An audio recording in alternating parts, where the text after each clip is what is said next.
Berjumpa lagi dengan Albarak. Kita lanjutkan cerita kelahiran kembali Dewa Abadi tanpa nama. Jangan lupa share, like, komen, dan subscribe. Kelahiran kembali Dewa Abadi tanpa nama bab 2261, Rajin. Alasan dia tidak merasa khawatir untuk menyalin milik Kukan adalah karena energi yang dia butuhkan untuk milik Kukan benar-benar ada di sekitar mereka.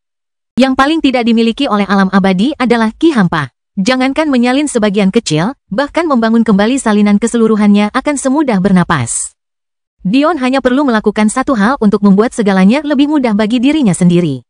Dalam kehidupan terakhirnya, dia tidak pernah bergantung pada yin primordial dari istri-istrinya. Pertama, dia terlalu sombong untuk melakukannya. Kedua, dia selalu secara tidak sadar menarik garis pemisah antara dirinya dan mereka. Namun, Dion saat ini tahu bahwa kunci untuk mengalahkan surga adalah berhenti mengandalkan dirinya sendiri. Proses berpikir inilah yang menyebabkan dia akhirnya kalah bahkan ketika, menurut semua hak, dia berdiri tak tertandingi di dunia.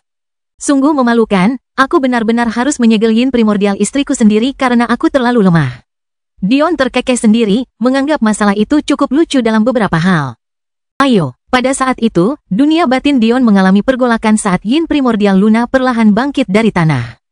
Jika dapat dikatakan bahwa Dion dengan tekun merencanakan setiap langkah dalam beberapa kehidupannya, maka dapat dikatakan pula bahwa Luna merupakan salah satu kartu truf terbesarnya. Dibandingkan dengan istri-istri Dion yang lain, Dion tidak jatuh cinta pada Luna dengan cara yang biasa. Bisa dibilang, kalau bukan karena keberadaan gadis kecilnya, meskipun ia pernah tidur sekamar dengan Luna dan bahkan merenggut keperawanannya, ia tidak akan meliriknya lagi. Dion memang seperti itu.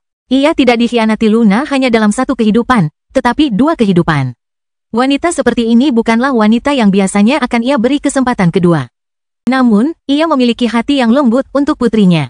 Akibatnya, perasaannya terhadap Luna, ibu dari anak satu-satunya, menjadi lebih lembut dan ia akhirnya peduli padanya seperti ia peduli pada wanita yang ia cintai setelah Madeline. Meski begitu, masih ada beberapa perbedaan antara kedudukan Luna dan istri-istrinya yang lain. Misalnya, ia telah menyimpulkan bahwa Luna akan menderita selama bertahun-tahun di dalam inti jurang angin, tetapi ia tetap membiarkan hal itu terjadi. Jika itu terjadi pada orang lain, ia tidak akan pernah mengalaminya. Dan, satu hal lagi yang sangat penting di sini. Dia mengizinkan Luna untuk dipilih sebagai anak surga, yang pada dasarnya menjadi budak surga, tetapi dia tidak akan membiarkan hal itu terjadi pada istri-istrinya yang lain. Tentu saja, Dion tidak akan pernah membiarkan sesuatu yang tidak dapat diperbaiki terjadi pada Luna. Ia hanya menganggap ini sebagai hukuman kecil untuk wanita masokis itu. Meski begitu, semua itu membuktikan bahwa masih ada kabut kejahatan di hati Dion. Seorang pria yang murni baik tidak akan pernah melakukan hal seperti itu, apapun alasannya. Saat Dion mencabut rantai yang dipasang manifestasinya pada yin primordial Luna, dia menyeringai, tubuhnya tiba-tiba dipenuhi kekuatan. Rasanya seolah-olah semua energi dunia datang untuk bersujud kepadanya, menekuk lutut dan menjilati sepatu botnya. Perasaan itu memabukkan. Akan tetapi, Dion juga dapat merasakan bahwa awan kesengsaraan dengan cepat berkumpul padanya. Kehadiran tiba-tiba kekuatan surgawi ini menyebabkan Kukan dan Ametis menggigil tak terkendali. Kesengsaraan di alam abadi tidak dapat dibandingkan dengan yang ada di alam fana. Jika seseorang benar-benar turun sekarang, mereka akan tamat. Dion mendengus. Ini adalah yin primordial istriku sendiri dan kau ingin menghentikanku menggunakannya? Bermimpilah. Rambut Dion tumbuh liar di hutan perak, matanya memperoleh kedalaman opal yang mustahil yang mencerminkan alam semesta. Minggir. Dion meraih ruang kosong dan rasanya seperti dunia telah hancur. Awan kesusahan yang hampir terbuka dengan kedalaman kehampaan ketika ditutup dengan paksa. Tidak, lebih tepat untuk mengatakan bahwa itu terkubur di bawah aliran awan kehampaan. Namun, tampaknya ada harga yang harus dibayar. Wajah Dion jelas telah kehilangan sebagian besar warnanya. Meskipun kesombongan masih tergambar di wajahnya, jelas terlihat betapa pucatnya dia. Sebenarnya dia tampak sangat kesal dengan hasilnya. Cekah, setengah jam, hanya setengah jam. Dion tidak menyukai hasil ini, tetapi tidak ada yang bisa dilakukannya saat ini. Menggunakan kemampuan anak surga di alam abadi sudah menyentuh batas surga. Jangankan menyentuhnya, itu sudah melewatinya, melihatnya kembali, lalu membuka resleting celana dan mengencinginya. Saat itu, surga bahkan lebih marah daripada Dion karena tidak bisa berbuat banyak saat ini. Keduanya telah menemui jalan buntu. Mungkin hanya Dion yang bisa melakukan hal seperti itu dengan surga. Baiklah, kita tidak punya banyak waktu jadi aku akan melakukannya dengan cepat. Berbaringlah, Dion berkata tanpa ruang untuk bertanya. Kenapa kau melakukan ini? Tanya Kukan, tubuhnya masih gemetar. Kenapa? Tentu saja untuk memanfaatkanmu. Dion menjawab dengan acuh tak acuh. Apakah kau akan menuntun kami menuju kematian? Kukan bukanlah orang bodoh, begitu pula Ametis. Mereka merasa Dion memiliki rahasia besar yang tidak mereka ketahui dan semakin yakin bahwa musuh yang akan dihadapinya jauh lebih besar daripada apapun yang pernah mereka berdua hadapi. Kematianmu, Dion terdiam seolah sedang berpikir keras, membuat kedua wanita itu menjadi dingin. Oh, aku mengerti. Kau pikir aku ingin kalian berdua bertarung denganku? Dion tiba-tiba tertawa, membuat kedua wanita itu menjadi bingung. Bukankah itu yang diinginkannya? Kalau tidak, mengapa dia membantu mereka tumbuh lebih kuat seperti ini? Kelahiran kembali Dewa Abadi tanpa nama bab 2262, senyum. Tidak, aku tidak tertarik dengan kalian berdua yang bertarung untukku. Dion menatap mereka dengan tatapan kasihan seolah-olah seorang tetua harus menjelaskan kepada seorang anak mengapa mereka tidak dapat mencapai impian mereka. Hanya saja rahasia ras kalian penting untuk langkah selanjutnya dari rencanaku. Namun, agar aku dapat memahami rahasia yang aku butuhkan, fondasi kalian saat ini tidak cukup baik. Hidupmu dan reinkarnasi, dan kekosonganmu. Aku membutuhkan keduanya. Bertahun-tahun yang lalu, aku menghancurkan alam abadi sampai tidak ada yang berani mencari masalah denganku dengan tinjuku. Dan hari ini, aku akan menghancurkan mereka sampai bahkan surga tidak akan membantu pikiranku. Sekarang berhentilah bertanya, aku akan mulai sekarang. Kukan dan Ametis adalah dua wanita cantik yang dapat menyebabkan kehancuran beberapa negara. Namun, mereka dengan kejam menjadi subjek uji coba atas keinginan Dion. Tentu saja, apa yang disebut eksperimen, kejam, ini sebenarnya tidak kejam sama sekali, hanya sedikit menyakitkan. Dion hanya mengekstrak sedikit saripati darah mereka setiap hari. Biasanya, ini akan menjadi masalah yang sangat menyakitkan, belum lagi menyebabkan kerusakan yang tidak dapat diperbaiki pada fondasi mereka. Jadi, jika ini semua yang diketahui, akan sulit untuk membenarkan hal ini sebagai sesuatu yang bermanfaat bagi kedua wanita itu. Namun, bagaimana metode Dion bisa dibatasi hanya pada ini? Ia tidak hanya mampu meringankan rasa sakit yang dialami para wanita hingga ke tingkat yang setara dengan tusukan jarum. Ia juga mampu mengembalikan saripati darah yang hilang. Bagi mereka yang hidup di alam fana, ini adalah tugas yang mustahil. Namun, tidak demikian halnya di alam abadi. Ada banyak obat yang mampu mengisi kembali saripati darah, dengan catatan bahwa kehilangannya tidak lebih dari 20%. Dan, karena Dion tidak mengonsumsi sebanyak itu dalam dosis hariannya, ia tidak mengalami masalah dalam menyembuhkannya. Adapun apa yang dia lakukan dengan saripati darah yang diterimanya dari kedua wanita ini yang sekarang memiliki fondasi yang sempurna, mungkin tidak ada seorang pun kecuali dia yang tahu. Tentu saja, dia tidak keberatan memberitahu istri-istrinya, tetapi mereka terlalu malas untuk bertanya. Bahkan sebelum ingatan mereka terbangun, mereka sudah sangat percaya pada Dion. Namun sekarang setelah mereka percaya, bahkan jika langit runtuh, mereka yakin bahwa orang yang mereka cari akan berada di sana untuk menangkapnya dengan seringai sombong di wajahnya. Tentu saja, selama ini, Dion tidak melupakan dunia warisan abadi prajurit Yin. Bagi dunia luar, persidangan itu diyakini masih berlangsung. Namun, mereka tidak tahu bahwa pada entry ke-17 ini, dunia warisan abadi telah dibersihkan. Dan, bukan hanya dibersihkan, dunia itu juga disempurnakan menjadi harta karun yang akan menggetarkan hati banyak orang saat selesai. Pada saat itu, klon Dion duduk bersila di ruang inti dunia warisan yang kini tenang. Ia tampak tidak melakukan sesuatu yang istimewa karena kedua bintang itu bertindak sebagai latar belakangnya. Namun, mereka yang memiliki indera tajam akan dapat merasakan untayan ki jiwa yang tak terhitung jumlahnya mengalir dari tubuhnya. Perlahan tetapi pasti, perubahan sedang terjadi di dunia. Tak lama kemudian, yang tersisa hanyalah hamparan padang gurun yang tandus, belum lagi kota Yin, bahkan ibu kota bangsa iblis yang makmur pun hancur lebur menjadi kehampaan. Yang tersisa hanya hamparan tanah datar tak berujung. Baru setelah ini selesai, proses yang sebenarnya dimulai. Perubahan besar yang terjadi di seluruh negeri tampak agung dan penuh teka-teki. Namun, jika seseorang mundur selangkah dan meredakan rasa kagumnya, mereka semua akan mencapai kesimpulan yang sama. Bukankah ini hanya sebuah pabrik? Sial, aku benar-benar bodoh. Namaku benar-benar berada di peringkat ketiga. Dion menatap monumen baja besar dengan kemarahan tergambar jelas di wajahnya. Dia, Dewa Abadi tanpa nama, sebenarnya tidak menduduki peringkat pertama. Bagaimana mungkin ini bukan penghinaan besar? Itu mungkin penghinaan terbesar yang pernah dia hadapi dalam hidupnya. Dia benar-benar tidak dapat mengingat kapan terakhir kali dia tidak mendapatkan peringkat pertama dalam sesuatu bahkan selama triliunan tahun hidupnya. Mungkin alih-alih menjadi lebih dewasa setelah mengalami sekian tahun, seseorang malah menjadi lebih tidak dewasa dan seperti anak kecil. Karena Saru dan Lilith benar-benar tidak dapat menahan tawa mendengar perkataan Dion. Mereka tahu dia tidak berbohong. Dia benar-benar merasa sangat malu. Namun, jika orang lain tahu bahwa Dewa Abadi tanpa nama yang sangat mereka takuti sebenarnya adalah orang yang sangat picik. Mereka yang telah dibantai tanpa berpikir olehnya mungkin akan merangkak keluar dari kubur mereka hanya untuk bunuh diri dan kembali lagi ke dalamnya.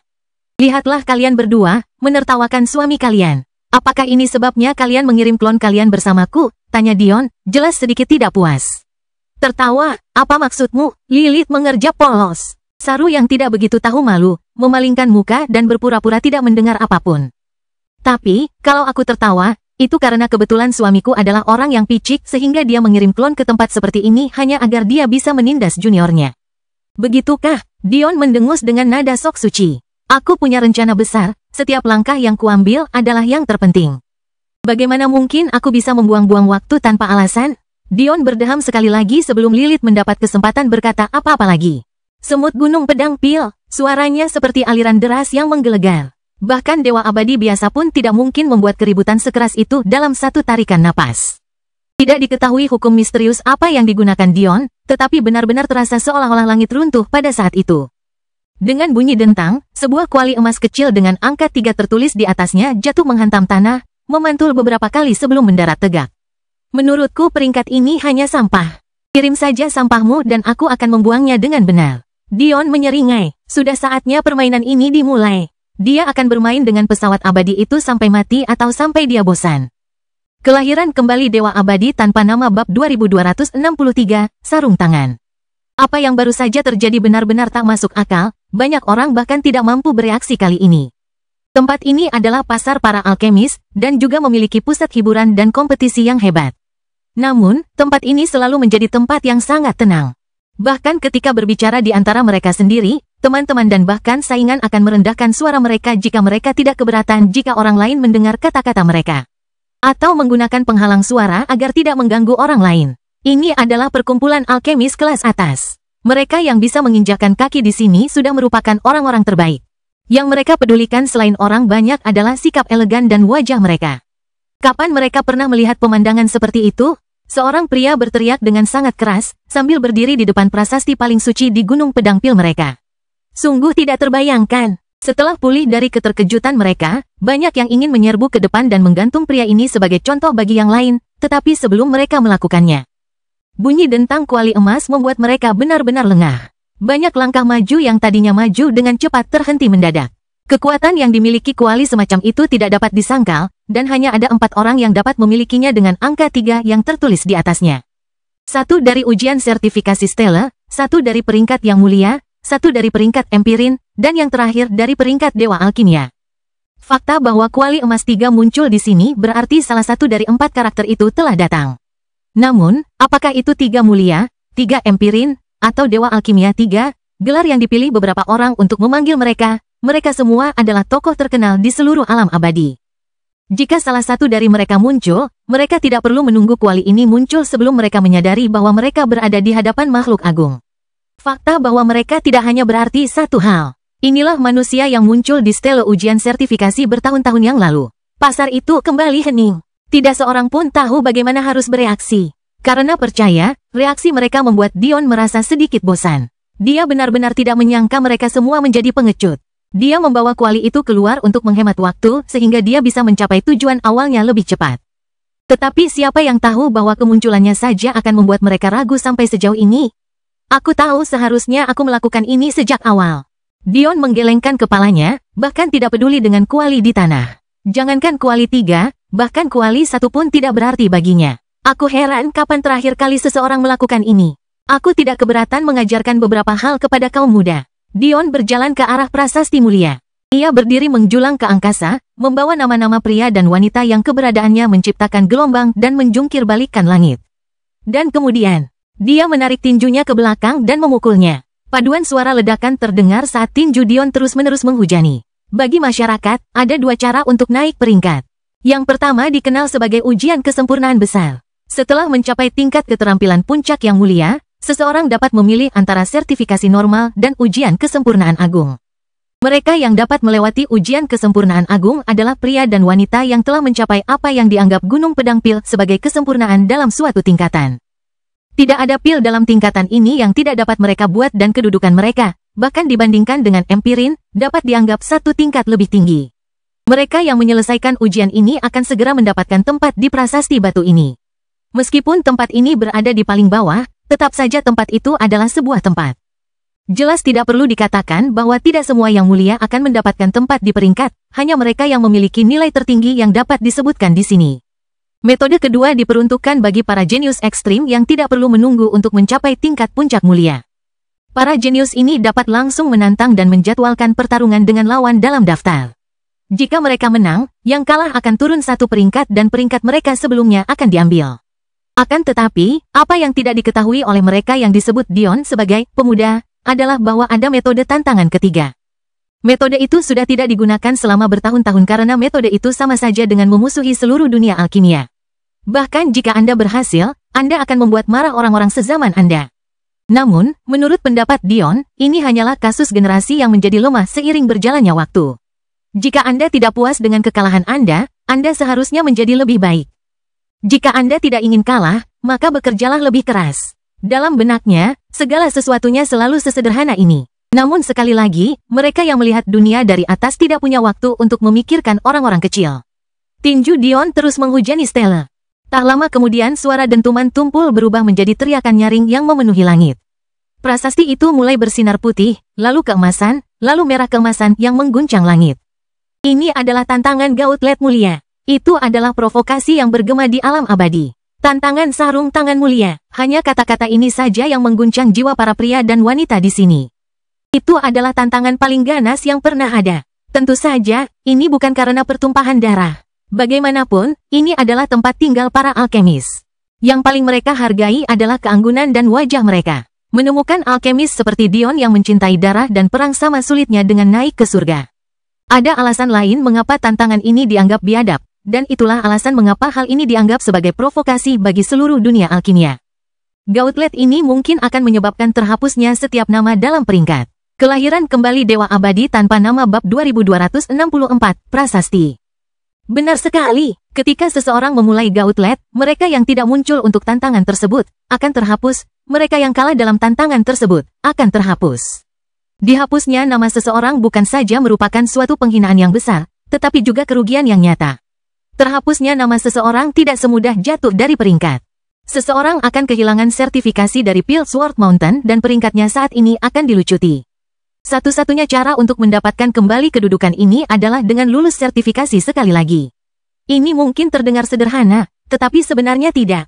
Sebab, sertifikasi yang harus dilewati harus lebih tinggi dari sertifikasi yang hilang. Artinya, jika Anda kalah dalam Gauntlet sebagai Peak Venerable, hingga Anda menjadi Lower Empirin, Anda akan selamanya kehilangan status Anda. Kedua, Pilsworth Mountain memberikan banyak kekuatan dan hadiah kepada mereka yang menduduki peringkat di stele mereka. Jumlah hak istimewa yang telah dimanfaatkan Dion dapat dianggap sebagai puncak gunung es. Baik itu mengambil alih kendali serikat alkimia atau tumpukan sumber daya, masing-masing lebih penting daripada yang terakhir. Karena sifat peringkatnya, lebih dari 95% dari mereka yang disebutkan berada di puncak kelas mereka. Jika mereka gagal dalam tantangan ini dan kalah dari Dion, itu berarti kehilangan semua hak istimewa mereka. Tentu saja, bagi para jenius yang dapat memperoleh tempat di peringkat yang mulia, mencapai tingkat empirin hanyalah masalah waktu, itu benar-benar bukan masalah. Masalah sebenarnya adalah apa yang akan mereka lakukan ketika mereka mencapai tingkat empirin. Berhasil mencapai empirin stele jauh lebih sulit. Oleh karena itu, merupakan praktik umum untuk tetap berada di Venerable Stele selama mungkin untuk mengumpulkan dan menyimpan hadiah untuk bertahan hingga mereka naik peringkat empirin. Tetapi Dion pada dasarnya memaksa mereka dan menghancurkan masa depan mereka. Jika dia memilih menantang empirin stele dengan cara ini, reaksinya akan lebih bermusuhan. Sementara para jenius yang terhormat secara praktis dijamin menjadi empirin, tidak seorang pun, bahkan jiwa, dijamin menjadi dewa alkimia. Kehilangan tempat mereka di prasasti empirin akan seperti memutus semua jalur mundur bagi mereka. Akan tetapi, Dion merasa seolah-olah tidak memahami kenyataan ini karena setelah prasasti mulia mencapai warna merah keemasan, dia langsung berkedip dan muncul di hadapan prasasti empirin. Membiarkan tinjunya menghujani seperti badai yang sangat deras sekali lagi. Jika tindakan pertamanya mengejutkan para alkemis, tindakan berikutnya membuat mereka menjadi heboh. Bahkan ada beberapa yang bergegas maju untuk menghentikannya, tetapi mereka dihadang oleh pedang emas dan tinju yang beratnya seperti gunung. Dion jelas tidak begitu bosan sehingga ia akan datang ke sini untuk bermain dengan anak-anak ini. Ia butuh sesuatu dari Piltsworth Mountain. Atau, lebih tepatnya, ia butuh mereka untuk mengembalikan sesuatu miliknya. Orang-orang tua itu menjadi sangat kurang ajar saat ia tidak ada. Sudah saatnya ia mengingatkan mereka siapa yang berada di bawah siapa. Tanpa jeda sedikit pun, saat prasasti Empirin bergema dengan warna merah keemasannya, Dion bergerak sekali lagi menuju prasasti dewa. Tekanan di bawah prasasti ini sama sekali tidak seperti yang lain. Banyak yang bahkan tidak dapat memasuki radius 1 km tanpa runtuh di bawah auranya dan kehilangan nyawa. Di sekelilingnya, bahkan terlihat mayat-mayat para jenius masa lalu yang mencoba merenungkan kebenarannya, tetapi akhirnya gagal. Untuk mengingatkan generasi mendatang tentang bahaya yang ditimbulkan oleh tindakan seperti itu, mayat-mayat mereka dibiarkan dalam posisi duduk. Dengan kekuatan para jenius ini, tubuh mereka tidak membusuk sama sekali. Dapat dikatakan bahwa semua orang yang cukup percaya diri untuk melewati tanda kilometer dan mendekati prasasti itu semuanya adalah para jenius di antara para jenius. Banyak dari mereka bahkan tampak seperti sedang bermeditasi dengan tenang atau bahkan sedang tidur siang dengan tenang. Hanya mereka yang berada di luar yang tahu bahwa laki-laki dan perempuan ini semuanya telah meninggal, jiwa mereka telah lama meninggalkan tubuhnya. Tidak meninggalkan apapun kecuali daging dan harta duniawi mereka. Ketika para alkemis melihat bahwa Dion masih tidak berniat berhenti, mereka pun marah. Namun kali ini, tidak ada seorang pun yang berani maju sama sekali. Mendekati prasasti dewa, sungguh lelucon, mereka mungkin sebaiknya tetap di sini dan menyaksikan kematian manusia fana ini. Lagi pula, mereka tidak harus bertanggung jawab atas hal itu. Namun, mereka semua memikirkan kemungkinan yang menakutkan. Jika Dion benar-benar meletakkan sarung tangan dewa, bagaimana reaksi para dewa alkimia itu? Bahkan jika kau ditendang dari prasasti mulia, masih ada peluang bagus untuk bangkit kembali. Jika kau ditendang dari prasasti Empirin, meskipun merasa dirugikan, masih ada sedikit peluang. Tapi, jika kau ditendang dari prasasti dewa alkimia, maka kau benar-benar akan tamat. Dion tersenyum saat ia berhasil mencapai tanda kilometer di Gatstelle. Dan, tanpa ragu sedikit pun, ia melewati garis finish. Sosok yang tampak seperti seorang pemuda, mengenakan celana hitam polos dan kemeja putih polos terlihat. Orang-orang di sekitarnya tidak berani melangkah maju, entah karena blokade yang diberikan Saru dan Lilith, atau bahaya yang ada di depan, keduanya bisa dikatakan sebagai alasan. Akan tetapi, tekanan yang mereka harapkan akan dihadapi Dion tampaknya tidak pernah terjadi. Langkahnya panjang, satu langkah membantunya menyeberangi 10 meter dengan mudah. Dia tidak tampak berlari, dan bahkan tampak seperti sedang berjalan santai, namun langkahnya sangat cepat. Langkahnya bahkan tidak melambat hingga dia berada dalam jarak 100 meter. Langkah kaki Dion terhenti. Dibandingkan dengan para jenius yang telah meninggal yang telah ia lewati, mereka yang datang sedekat ini jumlahnya sedikit.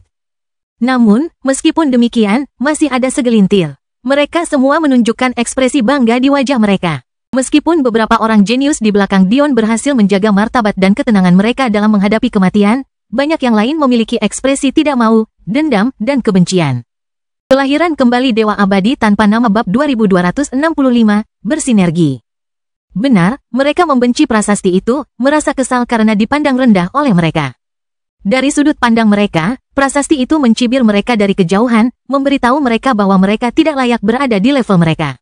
Namun, para jenius yang melewati batas yang dicapai Dion saat ini tidak seperti ini. Banyak dari mereka yang tenang, dengan sedikit riak. Beberapa yang menunjukkan ekspresi kematian tampak mendesah atau bahkan memiliki sedikit rasa hormat yang tersembunyi di wajah mereka. Ini adalah garis pemisah antara para jenius. Mereka yang hanya bisa membenci dan mendendam orang lain atas kegagalan mereka sendiri tidak layak untuk menempuh perjalanan sejauh itu. Dan, mereka yang mampu mencapai sejauh ini adalah mereka yang memiliki hati Dao yang teguh dan menerima kegagalan mereka. Di kejauhan, banyak orang yang menonton menghela napas lega. Kerumunan itu semakin lama semakin banyak. Lagi pula, sudah miliaran tahun sejak Gauntlet terakhir. Bagaimana mungkin mereka melewatkan hal seperti itu? Namun, mereka tidak pernah menyangka akan menemukan si jenius yang memulai Gauntlet itu memasuki jalan kematian seperti itu. Satu-satunya yang tampak tidak emosional terhadap kedatangan ini adalah Saru dan Lilith. Sementara yang lain merasa sangat disayangkan pertunjukan yang bagus berakhir begitu cepat dan yang lain lagi mencibir Dion karena melebih-lebihkan dirinya sendiri. Mereka seperti permukaan danau yang tenang. Hanya prasasti dewa, bahkan tablet dewa pun 5 bagiannya penuh hormat dan 5 bagian lainnya penuh hormat kepada suami mereka. Apalagi prasasti dewa yang tidak dapat digolongkan di antara 33 harta karun itu. Karena kalian semua meninggal dengan wajah tersenyum, kalian memang pantas mendapatkan kesempatan lain atas keberanian yang telah kalian tunjukkan, kata Dion lembut. Mungkin dia di masa lalu tidak akan peduli dengan hal seperti itu. Baginya, satu-satunya hal yang penting adalah tujuannya sendiri dan keluarganya. Apa hubungannya orang lain dengan dia? Tapi hari ini, dia tiba-tiba merasa ingin melakukan sesuatu berdasarkan keinginannya. Dion melangkah maju lagi. Yang lain tidak tahu, tetapi dia sangat menyadari bahwa para jenius ini tidak mati. Sebaliknya, hati Dao mereka tidak cukup kuat dan mereka telah jatuh ke dalam ilusi. Prasasti dewa adalah prasasti yang menjadi acuan prasasti yang mulia, prasasti empirin, dan prasasti sertifikasi. Namun, ketiga yang terakhir tidak memiliki kekuatan yang dimiliki oleh yang terakhir. Prasasti dewa dapat dianggap sebagai pencapaian terbaik nenek moyang Gunung Pedang Pil. Itu adalah harta karun yang diciptakan untuk membantu pencerahan di sepanjang jalan alkimia. Namun, masalahnya adalah metodenya agak dipaksakan. Ia mencoba menirukan kesatuan dengan surga dengan memaksa seseorang masuk ke dalam ilusi. Di dalam ilusi itu, misteri surga dan bumi sangat jelas. Namun, karena kejelasannya, sulit untuk melepaskan diri. Jika Anda bepergian terlalu dekat dan melampaui kemampuan Anda, terjebak di sini selamanya praktis sudah tertulis di batu. Namun, melepaskan mereka, hanya butuh sedikit usaha darinya. Dalam sekejap mata, Dion berhasil mencapai dasar prasasti dewa dan tinjunya melesat maju di bawah tatapan terkejut dari para alkemis yang tak terhitung jumlahnya. Dengar pada titik ini, para yang mulia dan empirin yang mendengar kabar tentang tantangan mereka semua bergegas datang. Lagi pula, mereka tidak punya pilihan. Jika mereka tidak muncul, nama mereka akan dihapus dari prasasti. Kalau begitu, mereka praktis akan tamat.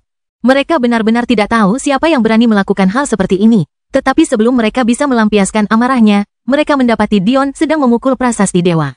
Langit terbuka dan terbelah, celah panjang dengan prasasti dewa sebagai pusatnya terus membesar seakan-akan pedang telah membelah langit itu sendiri. Setiap pukulan bagaikan hentakan di hati para alkemis di seluruh alam abadi. Satu demi satu, dewa abadi yang tertidur membuka mata mereka, kilatan yang melintasi jarak yang mustahil menyala dalam tatapan mereka saat mereka semua melihat ke satu arah tunggal. Darah mengalir dari tangan Dion, seringai liar dan menjengkelkan menghiasi wajah tampannya. Sudah lama sejak dia merasa begitu hidup. Prasasti dewa meletus menjadi sinar emas merah, membubarkan awan-awan di atas dan menghujani dengan tetesan cahaya di bawah. Ketiga prasasti itu bersinergi, bernyanyi seakan dahaga yang mereka tahan selama berabad-abad akhirnya terpuaskan. Dion melirik ke arah tangan berdarahnya dan menggelengkan kepalanya. Meskipun dia telah menyempurnakan fondasi tubuhnya dan bahkan siap untuk memperkuatnya sekali lagi beberapa kali lipat, itu masih terlalu lemah. Dia di masa lalu mungkin bisa menghancurkan prasasti ini dengan tinjunya, bagaimana mungkin dia bisa terluka? Akan tetapi, dia tidak punya banyak waktu untuk memikirkan hal-hal seperti itu. Seluruh dunia alkimia sedang bergerak ke tempat ini. Segala aktivitas yang mungkin sedang berlangsung, baik itu ramuan pribadi, barter, pertarungan alkimia. Semuanya terhenti mendadak. Tidak peduli siapa orangnya, siapa yang tidak ingin melihat orang yang berani melemparkan gauntlet. Dan bukan hanya satu saja. Tapi 3, orang harus tahu bahwa mustahil bagi alkemis tingkat tinggi untuk menantang stele tingkat rendah.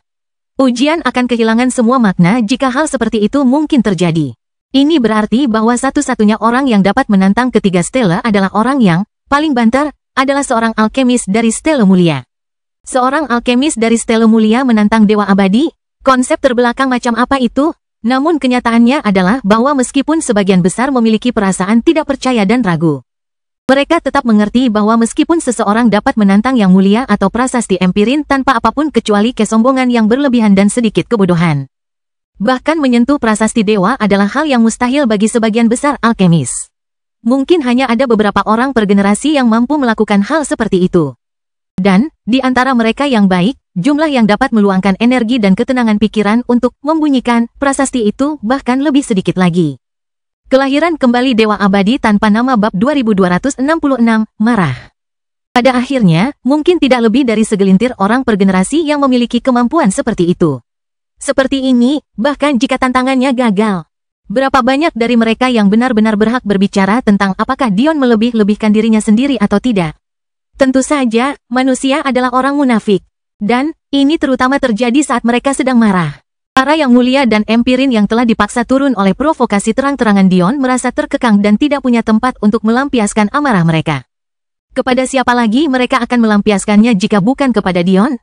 Hal ini terutama berlaku pada 3 teratas setiap prasasti, dan pada 3 teratas empirin, bahkan lebih lagi. Dion dengan tenang berjalan keluar dari dalam tekanan prasasti dewa dengan ekspresi hampir bosan di wajahnya. Jika bukan karena mampu menggunakan taktik ini untuk memaksa Gunung Pedang Pil. Bagaimana mungkin dia, yang telah mencapai puncak dunia alkimia, punya waktu untuk menyia-nyiakan para junior ini? Kemarahan mereka, baginya, tak lebih dari sekadar omong kosong belaka. Yang Mulia Doran, 3.203.303, jiwa kelas empirin tinggi. Catatan, 0,874. Catatan pemberani, 0,423. Yang Mulia Doran adalah seorang pemuda pucat yang tampak seolah-olah embusan angin tunggal dapat menghancurkan tubuhnya. Jubah putihnya tampak terlalu besar untuknya saat ia berdiri dengan gemetar. Ari yang terhormat, 1.038.329, jiwa kelas empirin tinggi. Catatan 0,882. Catatan pemberani, 0,429. Yang Mulia Ari tampak seperti gadis kecil yang baru berusia 14 tahun. Ia berjalan sambil memegang erat sebuah kuali di dadanya. Meskipun kuali itu tingginya hanya setengah dari tingginya, ia tampaknya tidak berniat melepaskannya. Bart yang terhormat, 10.239.038, jiwa kelas empirin tinggi. Catatan 0,885. Catatan pemberani, 0,432. Yang Mulia Bart adalah yang tertua di antara mereka semua. Ia tampak seperti orang yang hampir mati dan seperti Doran, bisa saja pingsan kapan saja. Namun, betapapun berbeda atau eksentriknya ketiga yang mulia ini, pada saat ini, mereka semua menatap Dion dengan wajah penuh amarah. Jarang bagi ketiganya untuk sependapat, tetapi ketika mereka sependapat, rasanya seolah-olah dunia akan runtuh. Kelompok yang mulia yang marah dipimpin oleh kelompok yang terdiri dari 3 orang ini. Tampaknya gengsi mereka cukup tinggi karena tidak ada yang berani melangkah maju dan membiarkan mereka bertiga memimpin dan menghadapi Dion. Mungkin karena ekspresi Dion yang malas, tetapi seiring berjalannya waktu, kemarahan mereka tampak semakin memuncak dan membesar. Penghinaan semacam ini terlalu menyesakkan. Bagaimana mungkin mereka tidak merasa kesal? Karena Dion memiliki kemampuan untuk membunyikan prasasti dewa, mengapa ia perlu repot-repot dengan mereka? Mereka hanyalah tokoh kecil di dunia alkimia. Mereka tidak bersalah pada Dion dengan cara apapun. Tentu saja, seperti banyak orang lainnya, mereka mencibir kenyataan bahwa dia adalah manusia biasa. Namun, semua ini terjadi di balik pintu tertutup. Mereka bahkan belum pernah bertemu Dion seumur hidup mereka. Mungkinkah manusia biasa ini cukup picik untuk menghina mereka dengan cara ini hanya karena kemungkinan kecil bahwa mereka benar-benar telah mengatakan sesuatu yang tidak dia ketahui di belakangnya? Jawaban sederhananya adalah ya, Dion memang sekecil itu. Dion bertepuk tangan seolah-olah membungkam kerumunan. Baiklah, karena aku menantang prasasti mulia terlebih dahulu, aku bisa menyingkirkan kalian semua lebih cepat. Tidak perlu datang satu persatu. Berapa banyak dari kalian yang ada di prasasti itu? Sekitar 1000 kan? Aku akan menghadapi kalian semua pada saat yang sama. Seperti yang diduga, kata-kata Dion menyebabkan gelombang kemarahan lainnya. Tantangan normal dapat diajukan dengan berbagai cara. Bisa berupa debat yang tidak memerlukan rekayasa sama sekali, pemaparan teori dan penelitian pribadi, bisa juga berupa ujian pengendalian api atau pembersihan kotoran. Daftarnya terus bertambah. Pada akhirnya, hal itu akan diputuskan oleh kedua belah pihak. Namun, dalam kasus Gauntlet, situasinya benar-benar berbeda. Hanya ada satu cara untuk berkompetisi, yaitu dengan meramu. Dan pemenangnya akan ditentukan oleh siapa yang memiliki pil dengan level lebih tinggi. Tidak lebih, tidak kurang. Hanya itu saja. Kalaupun ada pilihan, itu adalah apakah akan berpartisipasi atau tidak atau sekadar kehilangan hak Anda dan dengan demikian kehilangan posisi Anda di prasasti tersebut. Benar, bahkan mustahil untuk memilih pil yang akan mereka buat. Pilihan ini akan dibuat secara acak oleh Stella untuk setiap pertandingan. Fakta bahwa Dion ingin menghadapi mereka semua pada saat yang sama berarti bahwa pada dasarnya, ia setuju untuk meramu 1000 pil yang berbeda sekaligus. Kesampingkan sejenak kesulitan masalah seperti itu, apakah mereka punya stamina jiwa untuk meramu 1000 pil berturut-turut? Apalagi semuanya sekaligus. Akan tetapi, alih-alih terpesona oleh harga dirinya, Yang Mulia Bart malah melangkah maju, mata tuanya dipenuhi dengan vitalitas dan ketajaman. Saya terima. Saya harap Anda tidak akan menarik kembali kata-kata Anda setelah mengatakannya. Mendengar kata-kata itu, Dion hanya tertawa kecil. Bart ini jelas-jelas seekor rubah tua yang licik. Usianya lebih dari 10 juta tahun, tetapi masih berada di peringkat yang terhormat menunjukkan betapa tebalnya kulitnya. Prasasti itu tidak memiliki batasan usia, tetapi ada aturan yang tidak tertulis. Biasanya, tidak seorang pun yang berusia lebih dari 5 juta tahun akan muncul di peringkat yang terhormat.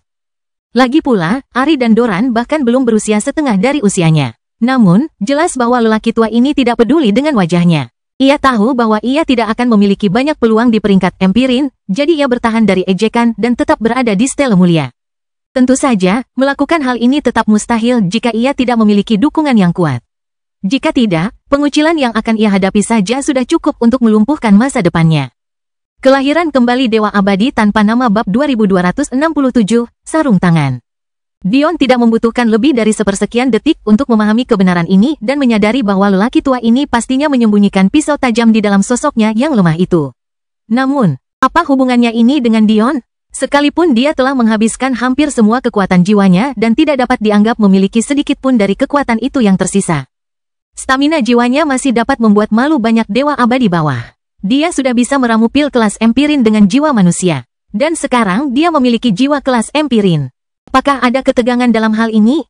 Dion menyeringai, menatap ke kejauhan menuju ruang kosong. Teruskan, biarkan prasasti mulia memilih pil secara acak. Katanya tanpa peduli. Tidak mungkin kau ingin aku menyentuhnya 1000 kali untuk kalian semua, kan? Tanpa berkata apa-apa lagi, Dion melesat ke udara. Di langit, 3 pilar merah emas dengan cepat bertemu, membentuk platform surgawi yang membentang ratusan kilometer. Dia mendarat dengan ekspresi tenang di wajahnya, Saru dan Lilith mengikutinya tanpa peduli. Dion tersenyum tipis saat melihat mereka di panggung ini. Seperti yang diduga, disinilah pemain besar yang sebenarnya berada. Sementara para yang mulia masih mengamuk di tanah, para empirin sudah ada di sini, membangun momentum yang hebat. Aura mereka tajam dan terbungkus seperti pedang. Seolah-olah pasukan menghadapi musuh bersama, tatapan mereka menyala dengan permusuhan dan kebencian, namun ekspresi mereka juga tenang. Jelas dari sini saja betapa seriusnya mereka menanggapi hal ini dibandingkan para yang mulia. Tidak peduli seberapa kecil kemungkinannya, mereka tidak akan membiarkannya terjadi. Mereka akan berusaha sekuat tenaga sejak awal. Kaki telanjang Dion meluncur di permukaan yang halus. Bahkan saat menghadapi begitu banyak aura yang marah, langkahnya seakan membawa bilahnya sendiri, membelah gelombang tekanan yang deras seolah-olah dia sedang berjalan santai. Kalian semua harus berhati-hati, Dion berkata sambil tersenyum. Jika kalian memberikan terlalu banyak tekanan, para yang mulia yang malang itu tidak akan dapat bekerja dengan baik. Pada saat itu, bukankah kalian akan membuat segalanya terlalu mudah bagiku? Kata-kata Dion yang menggoda membuat beberapa empirin yang lebih berapi-api kesulitan mengendalikan diri. Namun, di bawah komando 3 orang teratas, gelombang aura mereka surut. Entah Dion mengolok-olok mereka atau tidak, kata-katanya tidak salah. Kalau dipikir-pikir lagi, memang bercanda kalau sampai ada yang mencoba menekan orang yang bisa membuat prasasti dewa berdenting. Tak lama kemudian, dengan wajah pucat, para yang mulia naik ke panggung. Mereka tampak kelelahan bahkan sebelum melangkahkan kaki ke arena. Namun, ini tidak dapat disalahkan pada mereka. Jika ini adalah platform surgawi yang dibentuk hanya dengan dering prasasti mulia, itu masih dapat dikelola. Tetapi hal-hal telah lama berhenti menjadi begitu sederhana. Yang mulia Bart menatap Dion dengan dingin, sambil menggenggam selembar kertas perunggu di tangannya. Dia mengulurkannya ke depan dan kertas perunggu itu mulai terbakar. Suara lonceng yang nyaring memenuhi langit. Gauntlet telah dimulai. Daun perunggu adalah benda yang mereka semua terima dari prasasti mulia. Ketika dikorbankan dengan cara ini, pil yang dipilih tidak hanya akan menjadi bening, tetapi beberapa set bahan juga akan muncul. Melihat yang mulia Bart mengambil tindakan, yang lainnya bergerak cepat, mengangkat daun perunggu mereka sendiri. Pemandangan 1000 yang mulia beraksi sekaligus sungguh menakjubkan. Meskipun tindakan Dion tiba-tiba, ini tidak berarti bahwa seluruh alam abadi belum menyadarinya.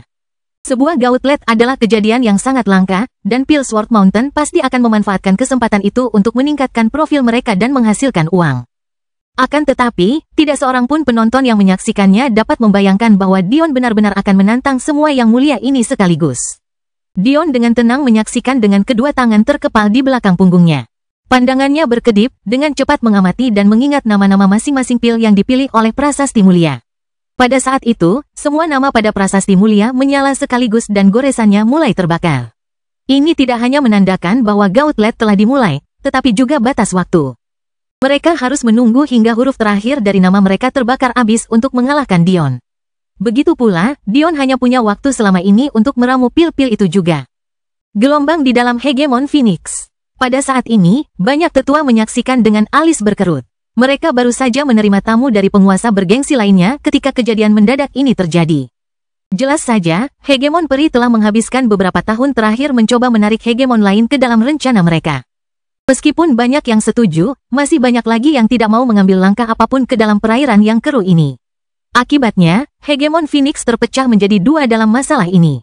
Satu golongan menganggap pihak lain pengecut, sementara golongan lain menganggap pihak pertama sombong membabi buta. Reinkarnasi atau tidak, lebih lemah atau tidak, Dewa Abadi tanpa nama tetaplah Dewa Abadi tanpa nama.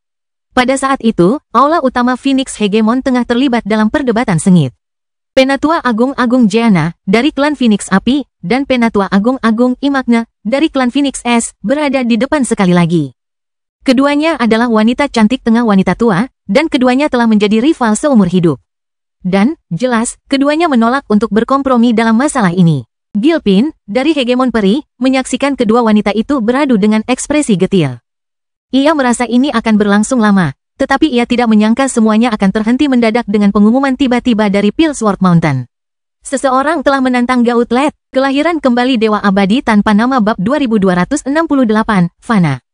Sebenarnya, mereka tertarik, bahkan jika ini hanya sarung tangan mulia, bahkan beberapa Dewa Abadi mungkin akan mengintipnya. Itu adalah kejadian yang sangat langka, dan implikasinya bahkan lebih besar daripada kelangkaannya. Namun, karena sifat pertemuan yang sedang mereka adakan saat ini, banyak yang memutuskan bahwa yang terbaik adalah mereka mengabaikan masalah-masalah ini. Meskipun ini sangat disayangkan, bagaimana masalah-masalah ini dapat dibandingkan dengan Dewa Abadi tanpa nama? Keputusan mereka selanjutnya akan menentukan nasib seluruh alam abadi. Apa yang tidak pernah diduga oleh para tetua ini adalah bahwa saat mereka membuat keputusan ini, mereka akan menerima pesan kedua dari Gunung Pedang Pil. Tantangan bagi prasasti Empirin, apa yang sebenarnya terjadi? Pada titik ini, sulit bagi mereka untuk mengesampingkan semuanya dengan begitu mudah. Dan, banyak dari mereka memikirkan kemungkinan. Siapa lagi yang bisa menimbulkan kehebohan di level ini kalau bukan dia? Ketika mereka menerima informasi selanjutnya tentang tantangan terhadap prasasti dewa, mereka pun meninggalkan semuanya. Bahkan Jeana dan Imagne pun menghentikan pertengkaran mereka. Namun apa yang mereka lihat selanjutnya benar-benar di luar dugaan mereka. Seorang manusia, tidak peduli seberapa keras mereka memeras otak, mustahil bagi mereka untuk menghubungkan manusia biasa dengan Dewa Abadi yang agung itu. Ditambah lagi, dalam pikiran mereka, jika dia benar-benar melampaui alam manusia biasa seperti yang dikatakan Gilpin, maka dia pastilah abadi, tidak ada hal lain yang masuk akal. Akibatnya pikiran mereka bahwa Dion Sacharo ini adalah Dewa Abadi tanpa nama sirna dari benak mereka. Mengenali Dion dari wajahnya. Apakah itu mungkin? Yang bisa diingat oleh mereka di sini hanyalah iblis, mereka yang cukup dewasa untuk mengingat seperti apa wajah Dion sebelum ia menjadi gila sudah berada di kuburan mereka. Beberapa orang yang berhasil bertahan hidup hingga hari ini, seperti leluhur peri, telah lama kehilangan ingatan seperti itu. Kalau tidak, bagaimana mungkin nama Dion Sacharo tidak menimbulkan kegaduhan dan meruntuhkan gunung saat muncul sekali lagi? Dan dengan cara yang sangat mencolok seperti itu, nama-nama di alam abadi memiliki kekuasaan, apalagi Dion Sacharo yang lain. Tidak ada seorang pun yang berani menyebut nama Sacharo meski ada triliunan keluarga dan klan di alam abadi. Pada titik ini, mereka yang berada di aula tetua Phoenix Hegemon berhenti menonton dengan rasa khawatir, tetapi malah dengan rasa ingin tahu yang terkubur di bawah rasa jijik. Seorang manusia, menantang prasasti batu itu, apakah ini lelucon? Akan tetapi, mereka tetaplah orang-orang yang cerdas. Mereka tahu bahwa membunyikan prasasti dewa bukanlah hal yang lucu. Paling tidak, pemuda ini berbakat. Tetapi, bahkan mereka tidak dapat meramalkan apa yang terjadi selanjutnya. Kekalahan yang menghancurkan. Kehancuran yang total dan menyeluruh. Seorang pria, meramu 1000 pil sekaligus, menghancurkan 1000 alkemis sekaligus, menyebabkan turunnya 1000 kesengsaraan sekaligus. Pada akhirnya, hanya satu nama yang tersisa di prasasti mulia. Dion Sacharo, 434, jiwa kelas Empirin Puncak. Rekor, 1000. Rekor Valian, 1000. Suamimu cukup baik, kan? Dion menyeringai, melenturkan otot bisepnya dan menepuknya dengan tangan. Dia sama sekali tidak mirip dengan sang alkemis yang baru saja mengalahkan 1000 orang jenius. Pada saat ini, ribuan yang mulia yang kalah dari Dion duduk di dekat kuali alkimia mereka dengan ekspresi kosong. Sepertinya mereka masih belum menyadari apa yang sebenarnya terjadi. Dia bahkan belum mengeluarkan kuali. Dia bahkan belum menggunakan ramuan surgawi yang disediakan. Dia bahkan belum menggunakan 10% dari waktu yang dialokasikan. Banyak di antara mereka bahkan tidak sempat menghabiskan ramuan mereka. Mereka terkulai ke tanah, bahkan tidak menyadari ledakan yang terjadi di banyak kuali mereka. Bagaimana mungkin mereka tidak lesu dan tidak percaya? Mereka telah kalah telak, sehingga mereka bahkan kesulitan untuk mengangkat kepala. Tiga yang mulia teratas memperlihatkan ekspresi yang sangat pucat sehingga sulit dibayangkan bahwa mereka bisa berdarah bahkan jika sebilah pisau menggores wajah mereka. Namun, pria yang baru saja menghancurkan mereka tampaknya tidak peduli sedikit pun tentang pencapaian ini. Dia menyeringai dan tertawa bersama istri-istrinya. Dia tampak menyombongkan diri, tetapi orang bisa tahu bahwa itu semua dilakukan dengan semangat yang ringan. Dia terlalu tenang untuk benar-benar dianggap bahagia. Peristiwa ini tidak lebih dari kerikil kecil di jalannya. Mungkin bagian yang paling mengejutkan adalah dia bahkan tidak tampak lelah, sementara mereka yang menuangkan hati dan jiwa mereka ke dalam pil itu praktis terengah-engah di tanah tanpa hasil apapun. Bagaimana perbedaannya bisa sebesar ini? Dia memasuki tingkat empirin puncak dalam waktu kurang dari 200 tahun dari alam fana. Bakat macam apa ini? Tidak diketahui siapa yang pertama kali mengatakan ini, tetapi baru sekarang orang-orang di sekitarnya memperhatikan lebih dari sekadar nama Dion. Ketika mereka menyadari usianya, dan membandingkannya dengan usianya saat mengikuti ujian sertifikasi, mereka merasa benar-benar mati rasa. Karena kamu begitu percaya diri, tidak perlu menunggu, kan? Kecuali kamu mencoba mengulur waktu. Suara yang tiba-tiba itu memecah suasana yang sebelumnya hanya berisi tawa Dion, Saru, dan Lilith. Tidak perlu seorang jenius untuk mengetahui bahwa orang yang berbicara adalah seseorang yang berada di peringkat empirin. Dan, semakin jelas bahwa dia percaya bahwa Dion berpura-pura bersikap tenang. Agar bersikap adil, dia harus memikirkan hal seperti itu hanya demi kewarasannya sendiri.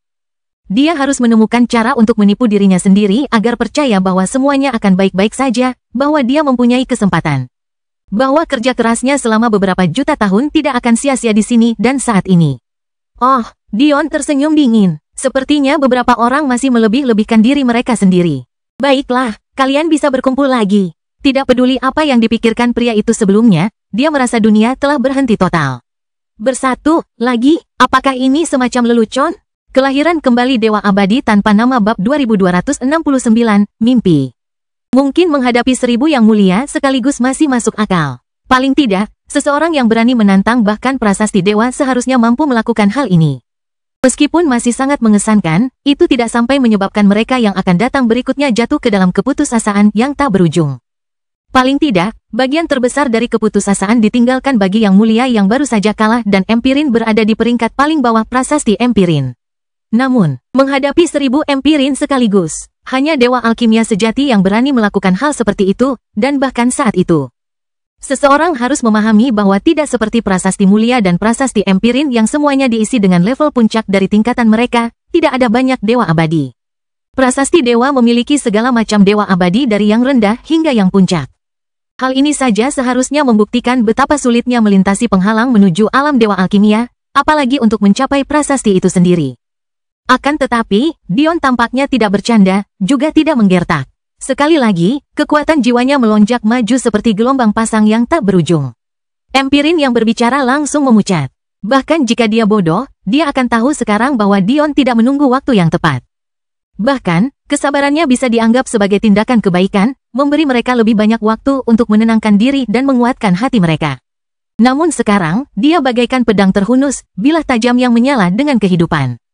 Dia menatap ke arah daun-daun perak yang dipegang empirin di tangan mereka seperti binatang buas, bersiap untuk dibakar dan memperlihatkan target mereka untuk dilahapnya. 1000 kuali yang seluruhnya terbuat dari susunan emas kecil mekar ke depan, meluap dengan gelombang ki jiwa yang tak berujung.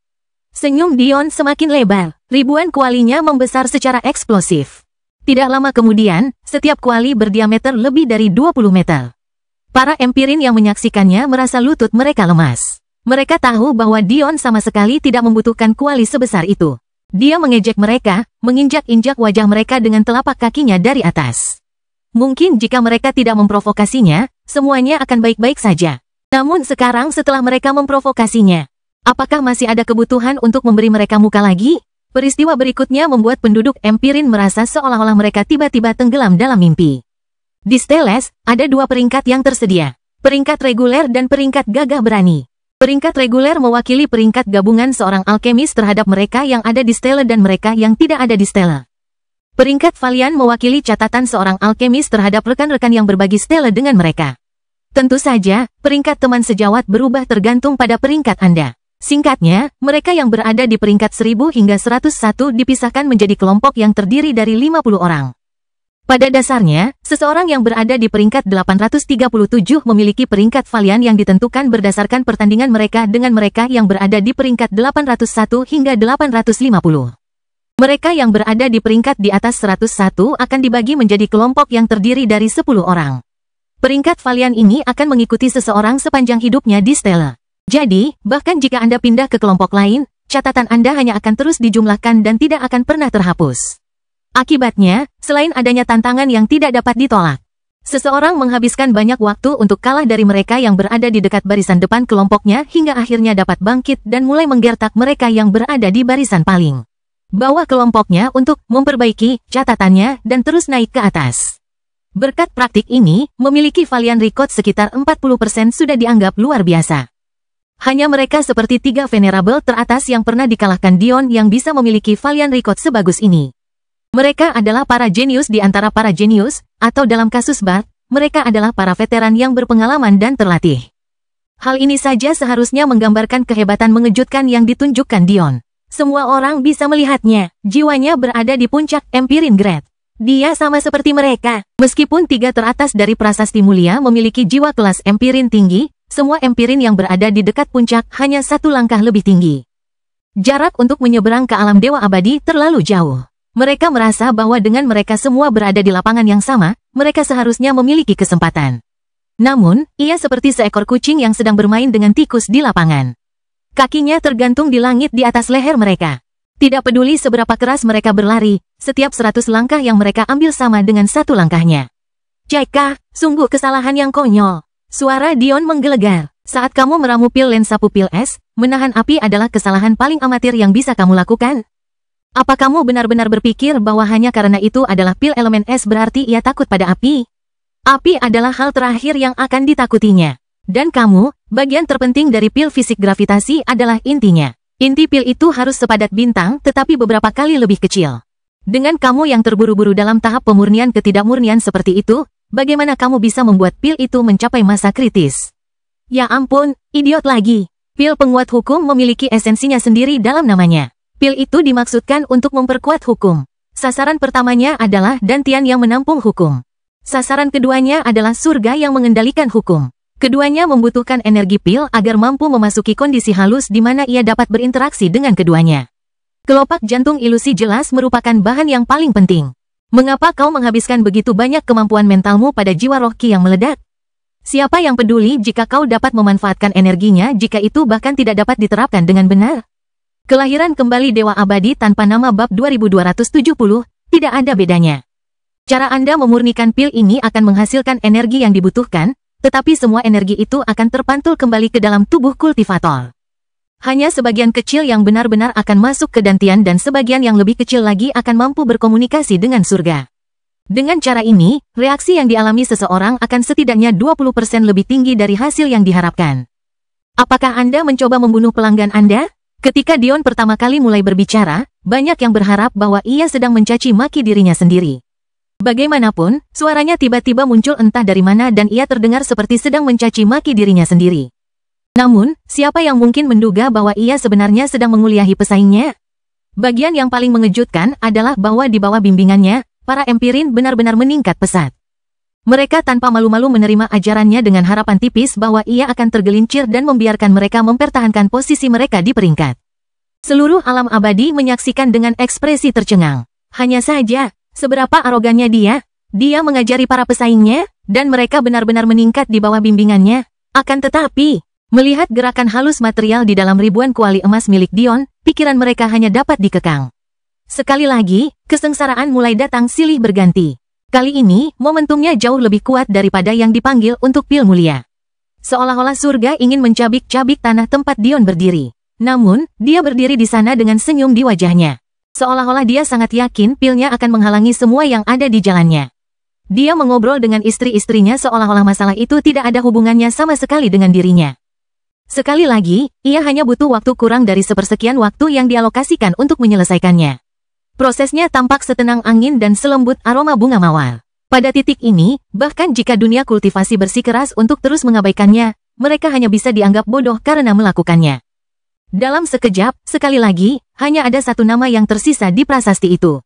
Dion Sacharo, 434, jiwa kelas Empirin Puncak. Rekor, 1000. Rekor Valiant, 1000 lokasinya tidak berbeda sejak surat perintah penangkapan Dion dikeluarkan. Tempat itu tampak sama hambarnya, dindingnya berwarna abu-abu kusam dan sekelilingnya sama sekali tidak memiliki kemeriahan atau dekorasi apapun. Pada saat ini, di taman yang sama, papan catur yang familiar dapat ditemukan. Bahkan, para pemainnya pun sama persis, sementara penontonnya adalah orang yang sama yang memberikan hadiah kepada Dion. Akan tetapi, saat ini, ketiga lelaki yang dapat dikatakan setenang danau dan tak bergerak seperti gunung itu masing-masing mengerutkan kening. Ketika prasasti dewa mulai berdenting, mereka telah sepenuhnya terbangun dari tidur mereka. Awalnya, mereka mengira ada monster tua yang ingin menguji diri mereka sendiri, jadi mereka agak khawatir. Orang akan berpikir bahwa setelah mengetahui bahwa itu sebenarnya Dion, mereka akan mencibir dan kembali ke kegiatan sehari-hari mereka yang biasa. Namun, ini sebenarnya kebalikan dari apa yang terjadi. Dilihat dari usia Dion dan lamanya waktu sejak ia menyelesaikan ujian sertifikasinya, mereka menanggapi tindakannya dengan sangat serius. Tentu saja, ini bukan satu-satunya alasan. Alasan sebenarnya adalah karena Dion ini mendapat dukungan dari Abraxus. Siapa di antara mereka yang tidak tahu monster macam apa yang telah ditawan oleh si tua bangka itu? Kesampingkan dewa abadi tanpa nama itu sejenak. Murid keduanya memiliki kekuatan yang memenuhi mereka dengan keputusasaan. Tidak seorang pun tahu asal-usulnya. Ia tampaknya muncul entah dari mana. Banyak yang berasumsi bahwa ia adalah seorang transenden seperti semua murid Abraxus, tetapi tidak ada kepastian dalam asumsi-asumsi ini. Sementara Dewa Abadi tanpa nama memenuhi mereka dengan rasa takut. Dewa Abadi empati sejati memenuhi mereka dengan rasa takut. Berada di dekat pria itu seperti semua rahasiamu terbongkar. Tidak peduli seberapa berkuasanya dirimu, tidak peduli jenis pengawal seperti apa yang kau miliki, kau akan ditelanjangi dan terekspos di hadapannya. Versi Dion dengan ingatan tersegel percaya bahwa pikirannya tersembunyi dari The Entity berkat The Seal, padahal sebenarnya hal ini hanya terjadi karena kondisinya yang sangat lemah dan terkekang. Jangankan The Seal yang ditenagai oleh jiwa seorang immortal, bahkan The Seal yang ditenagai oleh keberadaan Dewa Abadi Puncak tidak berguna di hadapannya. Dan ini baru murid kedua Abraxus. Masih ada murid ketiganya, Ibu Putih pertama, dia mungkin masih dalam tahap awal reinkarnasi terakhirnya, tetapi dia tetaplah monster yang tak tersentuh. Sebelum Dewa Abadi tanpa nama itu menjadi benih dalam karung ayahnya, dia mengamuk di alam abadi. Bahkan sekarang, tidak seorang pun tahu bagaimana Abraxus menjadi tuannya. Lalu, kini muncul Dion Sacharo yang misterius yang muncul entah dari mana. Mereka ingin menggunakan beberapa taktik licik untuk menghadapi Dion dengan cara yang terbuka. Paling tidak, sebelum Abraxus mengakui Dion di depan umum, mereka masih punya sedikit kelonggaran untuk memainkan beberapa trik. Tapi, mereka tidak pernah membayangkan bahwa Dion akan menghilang begitu saja. Mereka semua tahu bahwa prasasti mereka mungkin akurat jika menyangkut alam mulia dan alam empirin. Namun, jika menyangkut alam dewa abadi, terlalu banyak yang meremehkan bahkan untuk muncul dalam daftar sama sekali. Dewa abadi tanpa nama dan Abraxus hanyalah dua orang seperti itu. Apa artinya bagi seseorang dengan dukungan Abraxus untuk menantang mereka dengan cara ini? Bahkan mereka hanya bisa menjadi serius. Sepertinya kita harus bertindak sendiri. Salah satu lelaki tua yang menghadap papan catur akhirnya berkata. Benar sekali, jawab lawannya. Jika Nazair dapat digambarkan sebagai seorang cendekiawan yang tenang dan berbudi luhur, kedua lelaki tua itu jauh lebih eksentrik. Cerita bersambung. Jangan lupa share, like, komen, dan subscribe, agar tidak ketinggalan cerita selanjutnya.